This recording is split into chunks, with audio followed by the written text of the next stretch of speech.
Stefan Pasaribu siap lamar Selin Evangelista, genggam tangan di dada jadi tanda. Makin mesra, Selin Evangelista dan Stefan Pasaribu akhirnya go public. Stefan Pasaribu bahkan siap melamar Selin kapanpun. Selin Evangelista dengan Stefan Pasaribu sudah terang-terangan tampil bersama di depan kamera.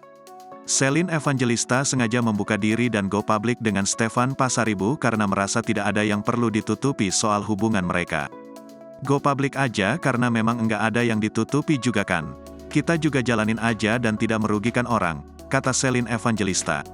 Mau go public atau apa, itu yang terjadi, terjadilah, sahut Stefan Pasaribu. Selin pun secara perlahan mulai berani menunjukkan kemesraannya bersama Stefan.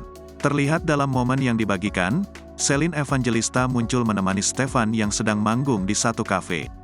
Tanpa riasan mencolok, Selin tampil sederhana mengenakan sweater dan celana pendek sembari duduk di tengah para pengunjung kafe. Menariknya saat sedang asyik menyanyi Stefan tiba turun dari panggung untuk mendatangi Selin. Secara perlahan penyanyi berusia 27 tahun ini menggenggam tangan Selin yang dibawa ke arah dadanya.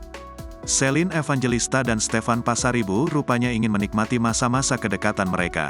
Kalau dibilang ke jenjang yang lebih serius ya, kalau Tuhan mengizinkan kita serius, sambungnya. Hubungannya ya gini-gini aja, maksudnya aku sama dia ya kita jalanin aja dulu nanti.